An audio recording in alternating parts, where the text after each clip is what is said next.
Next problem, the domain of the function fx is equal to 1 by 4 minus x square plus log x cube minus x base 10.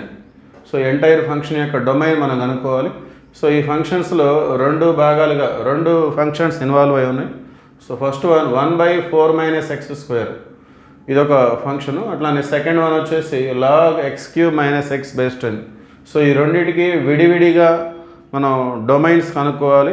So ఈ రెండు ఉన్నాయి కాబట్టి ఫైనల్గా FX యొక్క domain కావాలంటే ఈ రెండు ఫంక్షన్స్ యొక్క ఇంటర్సెక్షన్ మనం ఫైండ్ అవుట్ చేయాల్సి ఉంటుంది. సో ముందుగా 1 by 4 minus x square ఈ ఫంక్షన్ని సాటిస్ఫై చేసేటటువంటి వాల్యూస్ ఏవైతే ఉంటాయో దాన్నే మనం డొమైన్గా తీసుకుంటాం. Domain means it all input values we can take. మనం ఏవైతే వాల్యూస్ ఇక్కడ తీసుకోగలమో అలాంటి వాల్యూస్ అన్నీ కూడా మనం డొమైన్గా ట్రీట్ చేస్తూ ఉంటాం. అంటే ఈ 1 by 4 minus x squareని సాటిస్ఫై చేసే వాల్యూస్ ఏమేమి ఉన్నాయి.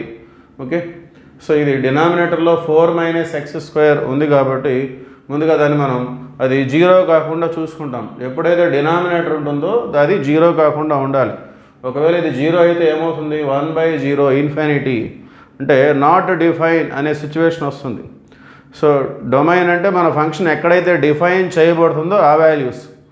సో మరి ఇది జీరో అయితే డిఫైన్ చేయబడదు కదా. సో అటువంటి వాల్యూస్ని ఎక్స్క్లూడ్ చేసి రిమైనింగ్ వాల్యూస్ అని మనం తీసుకోవడం జరుగుతూ ఉంది. That is called domain.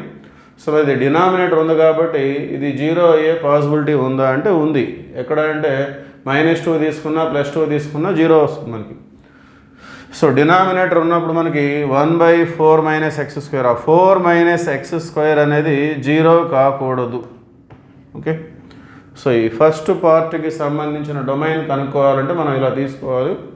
Denominator ఉంది కాబట్టి డినామినేటర్ని జీరో కాకుండా చూసుకోవాలి. మరి ఇది ఎప్పుడు జీరో అవుతుందో దాన్ని మనం క్యాలిక్యులేట్ చేసుకుందాం. So 4 is not equal to x square.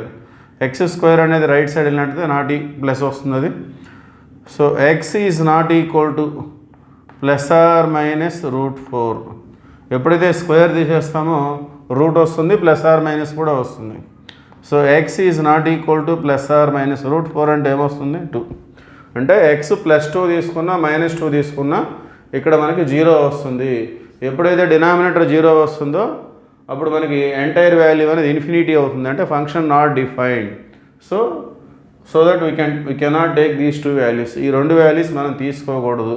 So ఇది ఫస్ట్ పార్ట్కి సంబంధించినటువంటిది డొమైన్. మరి దీన్ని మనం ఎలా రిప్రజెంట్ చేస్తాము? సో మనం నెంబర్ లైన్ తీసుకున్నట్లయితే సో 0 -2 +2. ఓకే, సో మనం -2 +2 మాత్రమే తీసుకోకూడదు, మిగతా అన్నీ తీసుకోవచ్చు. అంటే -2కి బిలో తీసుకోవచ్చు, -2కి +2కి మధ్యలో ఉన్నవి తీసుకోవచ్చు, 2కి అబోవ్ ఉన్నవి కూడా తీసుకోవచ్చు.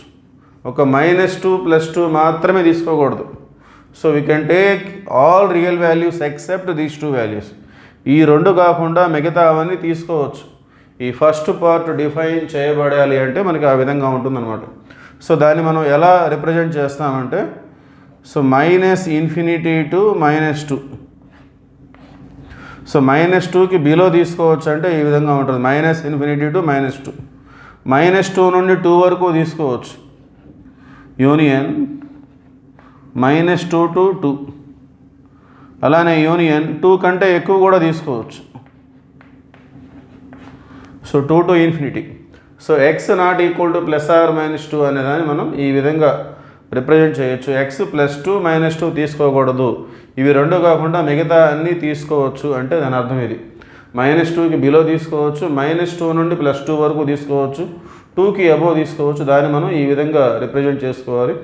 ఇది మనం ఈక్వేషన్ నెంబర్ 1గా తీసుకుందాం. ఇది ఫస్ట్ పార్ట్కి సంబంధించినటువంటి డొమైన్. అది రెండవ పార్ట్, అది log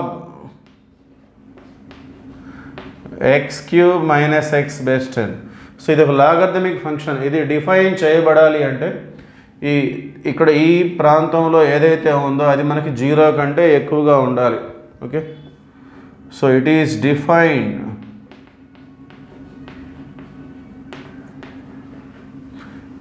defined for x³ - x greater than 0. Okay. So 0 కంటే ఎక్కువగా ఉంటే మాత్రమే డిఫైన్ చేయబడుతుంది. సో ఇందులో ఒక ఎక్స్ని మనం కామన్ తీసినట్లయితే x² - 1 గ్రేటర్ దాన్ 0. సో దీన్ని మళ్ళీ మనం 2 ఫ్యాక్టర్స్గా x - 1 into x + 1 greater than 0. So ఈ ఎక్స్ని మనం x - 0 అని కూడా రాయొచ్చు. So x - 0 into x - 1 into x + 1 greater than 0. So మొత్తానికి ఈ 3 వాల్యూస్ అనేవి గ్రేటర్ దాన్ 0గా ఉండాలి. ఈ 3 మల్టిప్లై అయితే 0 కంటే ఎక్కువగా రావాలి. అది మన ఇన్ఈక్వాలిటీ. సో వీటి యొక్క 0 వాల్యూస్ మనం చూసినట్లయితే అంటే ఈ -0 రైట్ సైడ్ వస్తే +0, -1 రైట్ సైడ్ వస్తే +1, +1 రైట్ సైడ్ వస్తే -1. సో వీటిని మనం 0 వాల్యూస్ అని చెప్పేసి చెప్పుకుంటాం మనం. సో మరి ఇక్కడ మనకి లీస్ట్ వాల్యూ వచ్చేసి -1. సో ఈ ఇన్ఈక్వాలిటీ ఏ వాల్యూస్కి సాటిస్ఫై అవుతుందో మనం చెక్ చేసుకోవాలి. సో దాన్నే మనం డొమైన్గా తీసుకుంటాం. ఎక్స్ అనేది లెస్ దాన్ -1, -1కి బిలో ఉంటే ఏమవుతుంది? ఓకే, ముందు ఆ విషయం చూద్దాం. -1కి బిలో అంటే మనం ఎగ్జాంపుల్గా x = -2 తీసుకుందాం. -2 అంటే -1కి బిలోనే కదా. సో ఆ వాల్యూ తీసుకొని ఈ ఎంటైర్ ఇన్ఈక్వాలిటీ మనకి పాజిటివ్ వస్తుందో లేదో మనం చెక్ చేసుకోవచ్చు. సో x అంటే -2, సో ఇది -2, ఫస్ట్ బ్రాకెట్ -2, -2 -1 అంటే -3, -2 + 1 అంటే -1. సో ఇది ఎంతన్నా రానివ్వండి, మనకి minus into minus plus, plus into minus minus, entire value అనేది నెగిటివ్గా వస్తుంది. నెగిటివ్గా వస్తుందంటే అర్థం ఏంటంటే లెస్ దాన్ 0. అంటే x లెస్ దాన్ -1 తీసుకుంటే మనకి లెస్ దాన్ 0 వచ్చింది. కాబట్టి ఇది మనం డొమైన్గా ట్రీట్ చేయకూడదు. ఓకే, అంటే x అనేది లెస్ దాన్ -1 కాదు. సో మరి నెక్స్ట్ -1 నుండి 0 వరకు తీసుకుందాం మనం. x lies between -1 and 0. -1కి 0కి మధ్యలో ఉంటే ఈ ఇన్ఈక్వాలిటీ అనేది సాటిస్ఫై అవుతుందా? ఓకే, సో దాన్ని మనం మరి -1కి 0కి మధ్యలో అంటే x = నేను -1/2 తీసుకుంటున్నాను నేను. సో -1/2 అనేది it lies between -1 and 0. So ఇక్కడ x కదా ఇది. సో x అంటే ఏమొస్తుంది మనకి? -1/2 అనే వస్తుంది. x - 1 అంటే -1/2 -1 అంటే టోటల్గా -3/2 వస్తుంది. -1/2 + 1 అంటే +1/2 వస్తుంది. So minus into minus plus, so ఇది మొత్తంగా ప్లస్ అయిపోయింది. సో ప్లస్ నెంబర్ అంటే అర్థం ఏంటి? Greater than 0. అంటే ఈ ఇంటర్వల్ని మనం తీసుకోవచ్చు -1 to 0. సో x అనేది -1కి 0కి మధ్యలో ఉన్నప్పుడు మనకి పాజిటివ్ వచ్చింది. సో ఆ ఇంటర్వల్ మనం తీసుకోదగినటువంటిది. అట్లనే 0కి 1కి మధ్యలో, 0కి 1కి, so 0 less than x less than 1. So ఈ కేసు మనం చూద్దాం. So 0 less than x less than 1 అంటే x మనం +1/2 తీసుకుందాం. +1/2 తీసుకుంటే ఏమేమి వస్తాయి మనకి?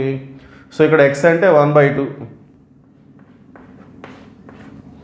x - 1 అంటే 1/2 - 1 అంటే -1/2, 1/2 - 1 అంటే -1/2, x + 1 అంటే 1/2 + 1 అంటే ఏమొస్తుంది? 3/2. సో ఇక్కడ ఒక్క మైనస్ ఉంది. మరి ఒక్క మైనస్ అంటే ఎంటైర్ వాల్యూ నెగిటివ్ కదా, అంటే లెస్ దాన్ 0 వచ్చింది. అంటే x అనేది 0కి 1కి మధ్యలో ఉంటే మనకి నెగిటివ్ వస్తుంది, లెస్ దాన్ 0. సో ఈ కేసు మనకి పాసిబుల్ కాదు. సో ఆ కేసుని వదిలేయటమే. సో మనం 0కి 1కి మధ్యలో చూసాం. నెక్స్ట్ 1 కంటే ఎక్కువగా ఉంటే ఎలా ఉంటుంది? x అనేది greater than 1. Okay, so greater దాన్ 1 అంటే మనం ఏమైనా తీసుకోవచ్చు. నేను సింపుల్గా ఉండడానికి x = 2 తీసుకుంటున్నాను. సో x = 2 తీసుకుంటే 2, ఇక్కడ 2 - 1 అంటే 1, 2 × 2 - 1 1, 2 + 1 అంటే 3. సో 2 × 3 = 6. ఓవరాల్గా ఇది plus value. So plus value అంటే greater than 0. So greater than 0 అంటే మనకు పాసిబుల్ ఉంటుంది. మనకు కావాల్సింది గ్రేటర్ దాన్ 0నే. సో ఈ కేసు కూడా మనకి పాసిబుల్ అయింది. x గ్రేటర్ దాన్ 1 అయినప్పుడు మనకు పాజిటివ్ వాల్యూ వస్తుంది. ఈ గ్రేటర్ దాన్ 1 మనం ఎలా రాస్తాం? మనం x బిలాంగ్స్ టు 1 కంటే ఎక్కువగా అంటే 1 to ∞ అని చెప్పేసి రిప్రజెంట్ చేస్తాం. సో ఇక్కడ ఈ ఇంటర్వల్ -1 to 0 అంటే x belongs to open interval -1, 0. So ఇదొక ఇంటర్వల్ ఇదొక ఇంటర్వల్. ఓకే, సో ఇది రెండవ భాగానికి సంబంధించినటువంటి పాసిబుల్ ఇంటర్వల్స్. సో మనం ఓవరాల్గా మన ఎఫ్ఎక్స్ అనే ఫంక్షన్కి డొమైన్ కావాలంటే ఈ మొత్తానికి సంబంధించిన ఇంటర్సెక్షన్ రీజియన్ మనం తీసుకుంటాం. So let us see that continuation.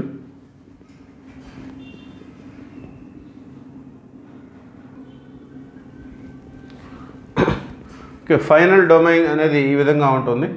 So మళ్ళీ మనం నెంబర్ లైన్ రిప్రజెంట్ చేద్దాం. సో ఇక్కడ 0 +1 +2 -1 -2 మన దగ్గర ఉన్నటువంటి వాల్యూస్ అన్నీ కూడా ఇవే. సో మన ఇక్కడ ఎలా ఉంది, -2కి బిలో, -2కి బిలో అంటే ఈ విధంగా రిప్రజెంట్ చేస్తాం. అట్లానే -2 నుండి 2 వరకు, -2 నుండి 2 వరకు అంటే ఈ విధంగా రిప్రజెంట్ చేస్తాం. అట్లానే 2కి అబోవ్, సో 2కి అబోవ్ అంటే ఈ విధంగా. సో ఇవన్నీ కూడా ఈ విధంగా స్లాంట్గా నేను రీజియన్ని షేడ్ చేస్తున్నాను.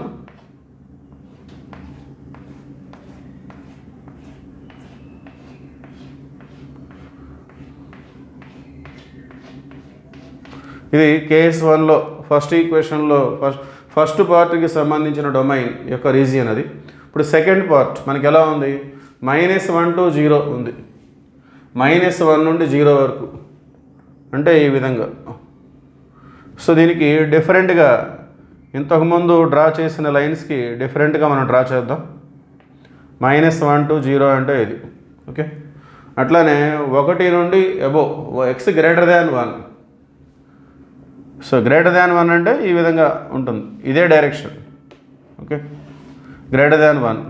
సో దీనికి కూడా ఇక్కడ ఎలాగైతే మనం స్లాంట్గా డ్రా చేస్తామో అదే విధంగా డ్రా చేసుకుందాం. సో ఫైనల్ డొమైన్ ఏంటంటే ఎక్కడైతే మెష్ రీజియన్ ఫామ్ అయిందో అది మనం ఫైనల్ డొమైన్గా తీసుకోవచ్చు. మెష్ రీజియన్ ఎక్కడ ఫామ్ అయింది, -1 to 0, ఇదొక ఇంటర్వల్. యూనియన్ 1 to ∞, ఈ మొత్తం కూడా మనకి మెష్ రీజియనే ఉంది కాబట్టి మనం 2 అనే నెంబర్ మనం తీసుకోకూడదు కదా. సో ఇంతవరకు మనం స్ప్లిట్ చేసి చూసుకోవాలి. 1 to 2 తీసుకుంటే ఇక్కడ మనకి 0 వస్తుంది, అప్పుడు ∞ అవుతుంది. సో ఇంతవరకు సపరేట్గా మనం రాయాలి. అట్లానే 2 కంటే ఎక్కువ ఉన్నప్పుడు కూడా మనకి మెష్ రీజియనే ఉంది. Okay, so finally this is our domain. So open interval -1 to 0 union, open interval 1, 2 union, open interval 2 to ∞. So ఈ ఆప్షన్ మనకి ఎక్కడ ఉందని చూస్తే మనకి, so option C -1 to 0 union 1 to 2 union 2 to ∞. So ఫైనల్గా the domain of the given function is option C. Okay, thank you.